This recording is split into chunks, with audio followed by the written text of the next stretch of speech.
Voilà, donc justement, à propos de la prescription médicamenteuse, Oui. donc c'est intéressant aussi de travailler de manière indirecte avec les médecins. Et donc, on a vu à propos de vos remarques en tant que neuropédiatre, donc justement des croyances, des convictions, etc. C'est normal, nous aussi en tant que psy, on a des croyances et des convictions, bien sûr. Tout le monde en a, je suis tout à fait d'accord. Mais l'intérêt, c'est vraiment de pouvoir les remettre en cause et de pouvoir agir de façon, je dirais, à changer.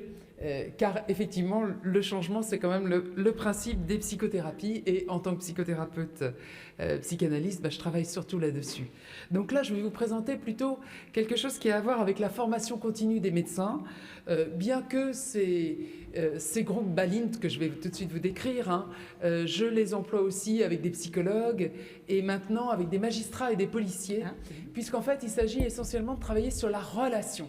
Alors évidemment, avec les médecins, il s'agit de la relation médecin-malade. Avec les psychologues, il s'agit des relations patient-psychologue.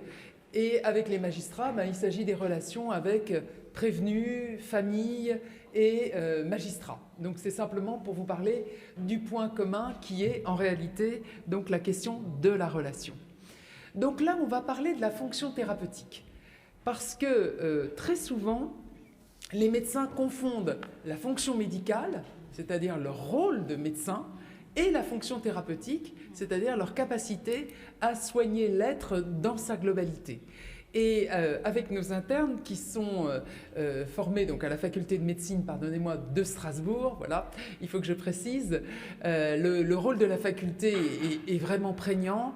Et c'est vrai, on l'a déjà déploré avec Isabelle Bouls, le fait qu'il y ait pour les sciences humaines une portion vraiment extrêmement congrue, puisque psycho 12 heures, anthropo 4 heures, sociologie, bon maintenant il y a de l'économie aussi, c'est intéressant, mais bref, je pense qu'on est essentiellement centré dans les facultés de médecine sur les connaissances objectives, et évidemment ce volant de cette souplesse, elle est très difficile à acquérir. Donc nous on intervient en 4e année et à ce moment-là on propose un enseignement de 6 séances, donc seulement 6 sessions, 6 séances, où on va pouvoir parler justement de cette fonction thérapeutique.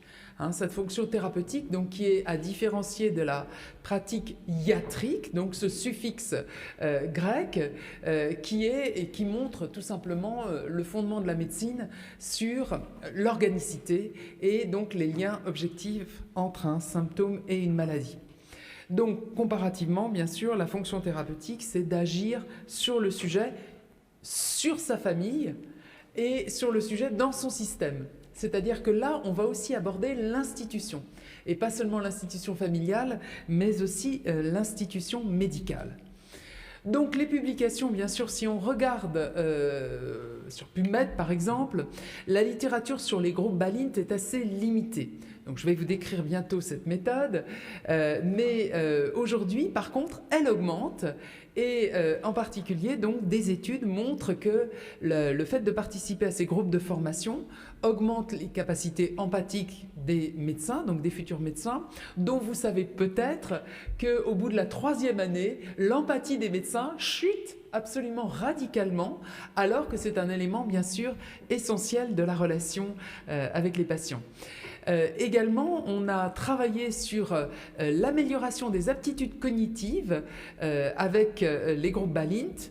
Et également, puisqu'on parlait du burn-out parental tout à l'heure, sur le burn-out, bien sûr, les groupes BALINT donc diminuent le burn-out. Donc ces études, elles sont vraiment internationales et ce qui est intéressant, c'est de voir que les groupes BALINT, par exemple, je travaille juste à côté de l'Allemagne, donc je rencontre souvent des praticiens allemands qui me disent nous, les groupes BALINT sont obligatoires à la fac de médecine depuis 30 ans.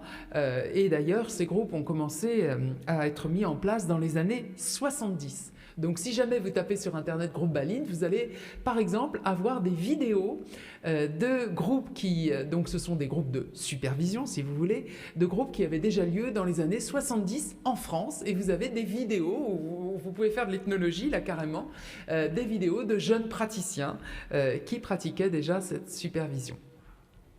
Donc, quels sont nos questionnements actuels? Donc, notre problème général de recherche, hein, c'est de voir qu'est-ce qui est transmis finalement dans l'enseignement de la médecine. Et bien sûr, ce hidden curriculum qu'on ne connaît pas ou dont on n'a pas conscience, en réalité, il transmet aux médecins français, je vais m'exprimer pour les médecins français, des rapports hiérarchiques codifiés et un sentiment de toute puissance verticale, hein, évidemment hiérarchique, pyramidale à la française. Donc, en revanche, ce qu'on observe, c'est que la souffrance due au métier, due à la rencontre avec des gens eux-mêmes en détresse, va augmenter la charge mentale, évidemment, et va entraîner progressivement, justement, les conséquences du burn-out, qu'on retrouve aussi chez les parents, puisque, je ne sais pas si Maria est toujours là, oui, voilà, vous êtes toujours là, hein, qu'on rencontre toujours aussi chez les parents, c'est ce sentiment à la fois de vulnérabilité, de fragilité, et en même temps, ce cynisme. Alors, par rapport aux enfants, effectivement, c'est effroyable de voir comment les enfants peuvent être dépersonnalisés, mais vous le savez en médecine, comment les patients sont dépersonnalisés, c'est une des conséquences effectivement de l'épuisement émotionnel. Et par ailleurs, la dénonciation de certaines pratiques, alors en France, c'est très récent, et on l'a vu dans le journal Le Monde par exemple, hein, on l'a vu dans des vidéos aussi réalisées par des internes en médecine eux-mêmes, hein, sur le harcèlement sexuel, sur le bizutage, et j'en passe, sans parler des suicides. Par exemple, un cardiologue qui s'est jeté du haut de la HEGP, donc l'hôpital européen Georges Pompidou. On a eu récemment une oncologue qui s'est également suicidée à Paul Strauss à Strasbourg. Donc vous voyez que ce sont des choses qui sont très proches de nous et évidemment extrêmement difficiles à supporter, et les internes sont très sensibles dès qu'ils apprennent le suicide d'un collègue.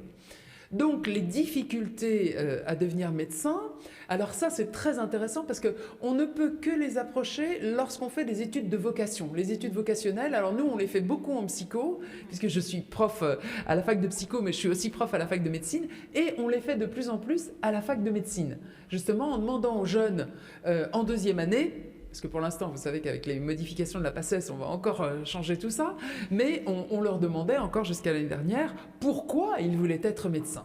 Et c'est vraiment intéressant de voir que finalement, psychologues et médecins veulent être psychologues et médecins pour les mêmes raisons, être utiles, rencontrer des gens.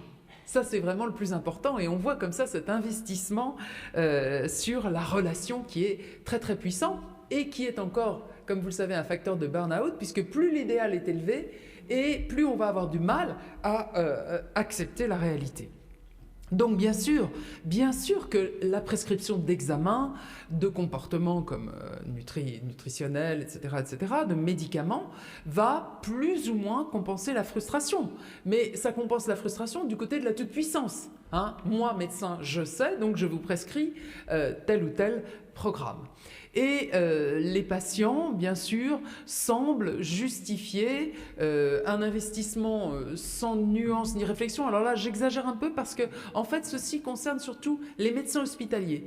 Parce qu'en revanche, pour les médecins généralistes que je forme, il y a beaucoup plus de critiques, beaucoup plus de discussions, etc. Mais par contre, la perception du médecin hospitalier est encore assez rigide et assez paternaliste, patronizing, comme on dit aux États-Unis. Donc, vraiment, les médecins sont partagés entre l'envie d'être comme ça tout-puissant, avec un jugement infaillible, et en même temps l'envie de discuter, de parler de la vie avec leurs patients. Donc, quels sont nos objectifs de recherche? Ils sont simples. C'est une recherche-action, cette fois-ci, sur le terrain de la pédagogie. Notre objectif, c'est de développer donc la fonction thérapeutique de ces jeunes médecins. Ils sont internes en médecine, afin qu'ils utilisent la relation avant de prescrire. Donc, vous voyez, l'idée, c'est vraiment de diminuer ici les prescriptions médicamenteuses. Et donc, le groupe Balint est typiquement ce que j'appelle une pratique transitive, c'est-à-dire qu'on va travailler indirectement sur les patients et sur, bien sûr, leur bien-être. Donc, il s'agit évidemment, pour ce faire, de modifier cette approche médicale. Donc nos méthodes sont assez simples. Je rappelle qu'on travaille ici sur la pédagogie. Donc en fait, on va enregistrer les groupes Balint avec l'autorisation bien sûr des participants. Ces groupes vont être, les données vont être entrées dans le logiciel Alceste et on va faire une analyse thématique. Donc c'est vrai qu'aujourd'hui, on a eu une formation spéciale pour Alceste et on est vraiment très content de ces résultats. Et on a donc 63 comptes rendus de ces séances Balint qui durent donc 2 heures. Et on va les comparer bien sûr avec les études internationales et on va aussi les comparer avec les expériences françaises puisque dans un certain nombre de facultés, Nice, Rennes, Paris, Bobigny, etc., je ne sais pas ce qu'il en est pour Montpellier, on a donc des expériences tout à fait équivalentes. Donc chez nous, ça fait 9 ans qu'on pratique ces groupes Balint, depuis les années 80 en France, depuis les années 70 au Royaume-Uni, Allemagne, Suisse, Hongrie, Israël, États-Unis, et en revanche, donc peu d'études sur les effets de ces groupes Balint, à part actuellement sur l'empathie, le burn-out et les prescriptions. Donc quel était le projet de Balint?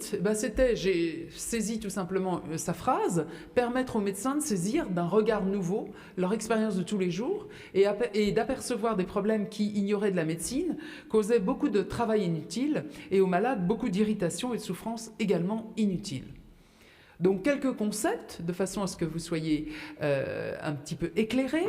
Le concept du physician drug, donc le médecin-médicament. Alors vous voyez, à l'époque, on est dans les années 60, on compare bien sûr la relation à un médicament, puisqu'on est dans le développement industriel des médicaments. Donc c'est logique, on est vraiment dans une histoire particulière qui est celle d'avoir tout misé sur ces traitements, mais on le comprend. Il est clair qu'en psychiatrie, à partir du moment où on a découvert les neuroleptiques en 1956, évidemment qu'on a complètement changé d'option et que ça a aussi permis à des patients psychotiques, dits psychotiques, de réaliser par exemple des psychothérapies, d'avoir accès à la parole.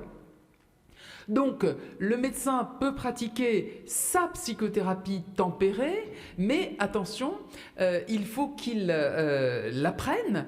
Et là, on se heurte à un petit problème avec les médecins, c'est qu'ils pensent qu'ils sont thérapeutes. Mais évidemment, ils ne savent pas qu'il faut une formation approfondie. Donc, autre concept de Michael Balint, donc la fonction apostolique du médecin. Alors ça, on connaît bien. C'est une attitude inconsciente qui consiste à prêcher au patient ses propres théories, donc les théories du médecin, et à le convertir, évidemment, non seulement à la bonne pratique médicale, mais aussi à ses croyances personnelles et ou théoriques sur la maladie. Autre concept, la collusion de l'anonymat, c'est l'idée que, bien sûr, aucun médicament n'a les mêmes effets sur des malades atteints par la même maladie, et que, par contre, chaque médecin a des effets propres sur chaque malade. Donc, en réalité, les médecins ne sont pas interchangeables. Et donc, si on pense que finalement, on peut passer par exemple d'un oncologue à un autre oncologue ou d'un médecin généraliste à son remplaçant, on se trompe bien évidemment, puisque en aucun cas, la relation n'est la même. Donc, l'anonymat, ça ne fonctionne pas. La dilution des responsabilités, donc c'est la prise en charge par plusieurs médecins qui, en fait, diluent l'alliance thérapeutique du médecin qui, lui, n'entend plus son patient. Donc cette dilution des responsabilités, c'est-à-dire on se passe le patient de spécialiste en spécialiste, si vous voulez, elle ne fait qu'accroître et morceler ce que j'ai appelé le gros dossier du patient. Vous savez, ces patients qui arrivent dans votre cabinet avec un sac en plastique très lourd et qui sortent les examens, les radios, etc. Donc effectivement, ça désoriente les médecins, les équipes et les patients. Alors on passe carrément à la fureur thérapeutique. Certains médecins ne peuvent pas tolérer que leurs patients restent un malade chronique ou ne guérissent pas et malheureusement n'utilisent pas ce concept de Balint qu'il a intitulé « compagnie d'investissement mutuel », c'est-à-dire que les généralistes, au fur et à mesure de leur suivi, évidemment, accompagnent des patients pendant toute leur maladie et pendant toute leur vie. Et donc, c'est cet accompagnement qui est la garantie d'une relation thérapeutique de qualité. Donc la psychothérapie, alors oui, effectivement, c'est un grand enjeu actuellement, hein. Les médecins généralistes veulent finalement eux aussi pratiquer la psychothérapie, mais ce n'est pas du simple bon sens, hein. Ce n'est pas juste une discussion, la psychothérapie. Et encore moins, ça ne dure pas 10 minutes dans le même cadre que celui du médecin. Donc si on est médecin et qu'on veut être psychothérapeute, il faut changer de cadre. Enfin, la personnalité du médecin est son propre instrument thérapeutique. Mais bien sûr, cette personnalité, encore faut-il qu'elle soit libre, bien intégrée et souple. Donc c'est ce qu'on dit depuis 2 jours, hein. Pour être thérapeute, il faut déjà avoir été soi-même soigné, hein. Il faut faire attention à soi. Et par ailleurs, pour être thérapeute, il faut être aussi équilibré. Ça, c'est quand même le minimum. Or, on a beaucoup de médecins, on a parlé du burn-out, mais on peut parler simplement de la surcharge, qui sont dans un état de déséquilibre absolument évident, sans parler des conditions de travail, hein, travailler donc de 8h à 20h, voire parfois 60 patients par jour, hein, comme on peut le voir en Alsace par exemple. Bon, je ne crois pas que ce soit possible, effectivement, d'utiliser son moi comme instrument thérapeutique. Donc d'autre part, ce que dit Balint, hein, si des sentiments ou des émotions se trouvent suscités chez le médecin pendant le traitement du malade, ils doivent être évalués comme un symptôme important de la maladie du patient.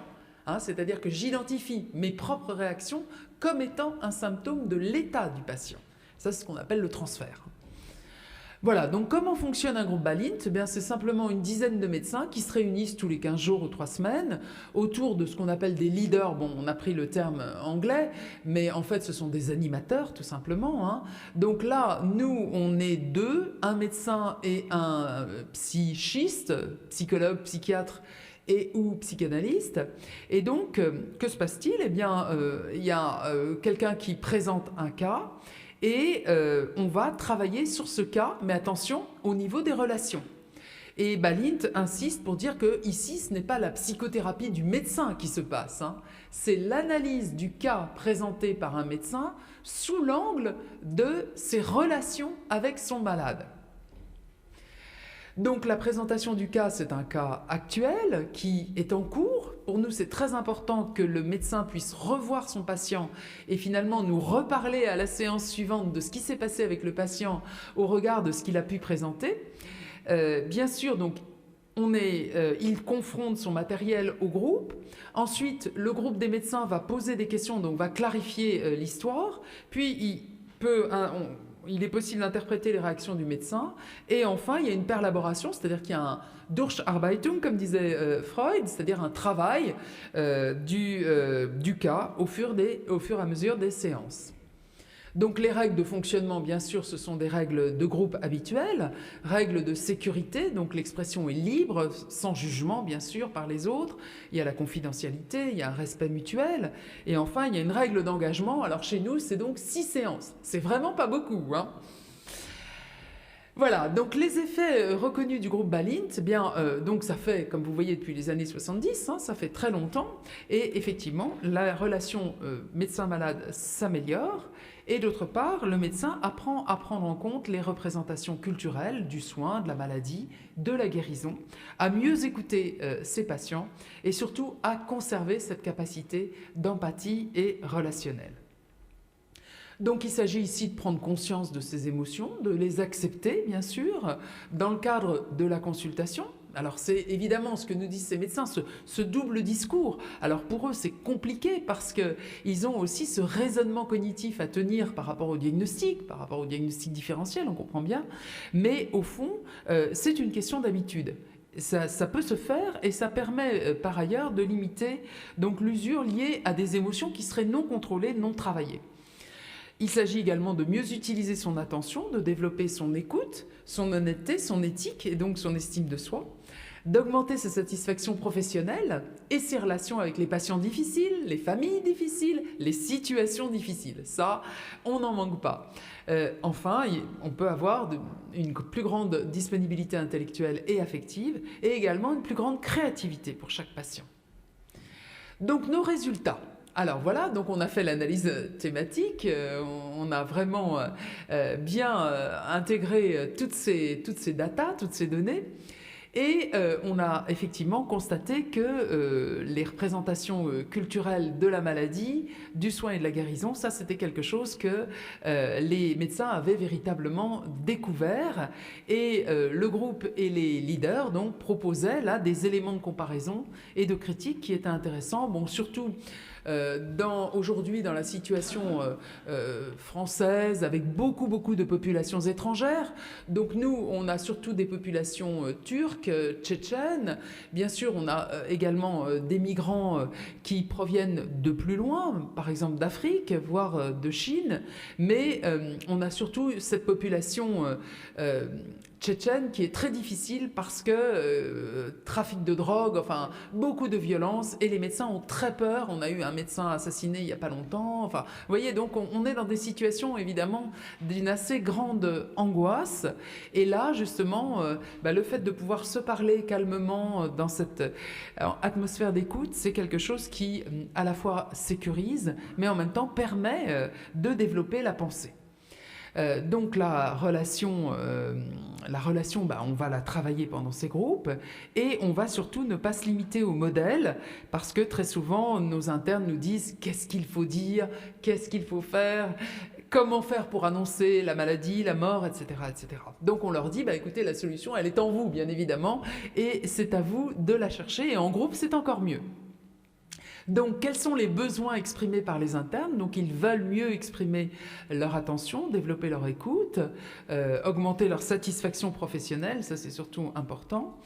Et voilà leurs difficultés. Alors, c'est surtout ça qui nous a frappés, c'est qu'on a donc cerné et regroupé les difficultés.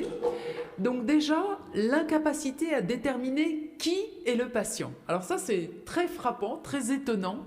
Mais en réalité, dans le cadre de la médecine de famille, vous ne serez pas étonné qu'on se dise mais qui est le patient au fond? Parce que les parents viennent pour l'enfant, mais en réalité, c'est bien d'eux dont il s'agit. Hein. Donc ça, c'était le premier point qui était soulevé. Ensuite, l'incapacité à lire le cas. Alors, j'ai employé cette expression parce qu'on la retrouve surtout en Angleterre, hein, to read the case, c'est-à-dire être capable de comprendre de quoi il s'agit et surtout de quoi il s'agit au niveau des éléments latents. Parce que, bien sûr, nos médecins prennent d'abord le manifeste. Hein, mais souvent, c'est pas ça le problème. Donc le manifeste, oui, certes, c'est une bonne chose, mais le latent est également pris en compte progressivement. Et ça, en 6 séances, on voit très bien l'évolution de ces médecins. Ensuite, donc, leur troisième problème, c'est évidemment cette incapacité thérapeutique, mais qui va jusqu'au blocage, hein, autre que prescrire, donc examen, médicaments, et en fait, des fois, temporiser. C'est-à-dire qu'on se dit qu'on va se projeter dans une séance suivante, enfin dans une prochaine consultation, de façon à avoir des solutions. Sauf qu'à la séance suivante, à la consultation suivante, les médecins n'ont toujours pas de solution. Donc ils se retrouvent dans ce blocage qui les pousse au passage à l'acte.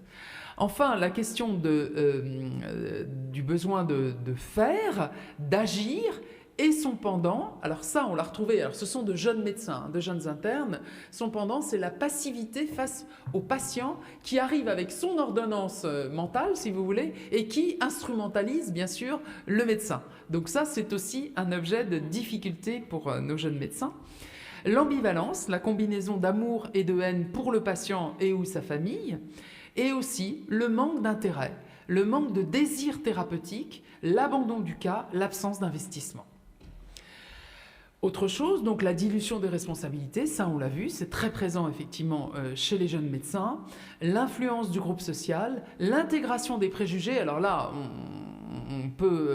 je peux rappeler tous les travaux sociologiques qui ont été faits par exemple par Sylvie Feinzang, qui est sociologue au CNRS et qui a montré que beaucoup de médecins s'appuient sur vraiment des préjugés de vêtements, des préjugés de classe, etc. La collusion de l'anonymat, ça on l'a vu, hein, les médecins se renvoient le patient pourri, hein, j'ai pris l'expression directement parce que je crois qu'elle était explicite. Enfin, la présentation d'un cas, alors ça on l'a vu dans les groupes effectivement, des médecins qui présentent un cas, on croit que c'est très professionnel, mais en réalité il s'agit de masquer leur propre histoire et leur propre histoire personnelle qui a à voir avec leur vocation médicale. Donc ça, dans nos sessions de 6 groupes, donc vous voyez depuis 8 ans, on en a fait énormément, mais on s'est aperçu que le travail vocationnel est extrêmement important et qu'il revient en fait de façon récurrente dans les groupes et que nos jeunes finalement ont vraiment besoin de parler d'eux-mêmes et de pourquoi ils sont devenus soignants, et souvent à la faveur de la rencontre avec la maladie quand ils étaient petits, avec un grand-parent malade, avec un frère ou une sœur malade, voire mort. Donc nos conclusions. Conclusion 1, donc les internes en médecine, alors ça c'est ce qui nous frappe toujours, qui participent à nos groupes, évoluent extrêmement rapidement, et c'est vrai qu'en 6 séances, bon, elles sont d'emblée fixées, donc ils se disent, bon bah voilà, j'ai que 6 séances pour évoluer. Mais en tout cas, en 6 séances, ils évoluent bien, et puis alors on a fait faire plusieurs thèses pour montrer que ça tient, c'est-à-dire que c'est efficace au long terme, que pendant ce temps, ils utilisent leur fonction thérapeutique. Ils prennent conscience de la place de leur personnalité dans leur pratique. Ils identifient leur moi professionnel, alors ça c'est une grosse demande, et souhaitent le perfectionner. Alors parfois par des supervisions, parce que c'est pas parce qu'on a fait 6 séances de Balint qu'après on n'aura plus besoin d'être supervisé, y compris par des médecins seniors. Ils répondent moins à la demande de prescription, ils utilisent écoute, empathie, soutien thérapeutique, et enfin et surtout, ils utilisent le travail en réseau de professionnels. Parce que, hélas, les médecins libéraux sont extrêmement isolés en France. Conclusion 2, les internes donc répondent moins au premier degré aux demandes manifestes des patients. Ils écoutent, ils sont capables d'écouter la dimension intrapsychique d'une demande, tout comme leurs propres attentes inconscientes. Ils s'auto-évaluent mieux et sont sensibles à la surcharge émotionnelle. Alors là, c'est vrai qu'il y a un énorme battage sur le burn-out chez nous, donc ils y font particulièrement attention. Et enfin, ils savent renoncer au tout savoir et adressent plus facilement aux spécialistes. Je vous remercie et suis à votre disposition.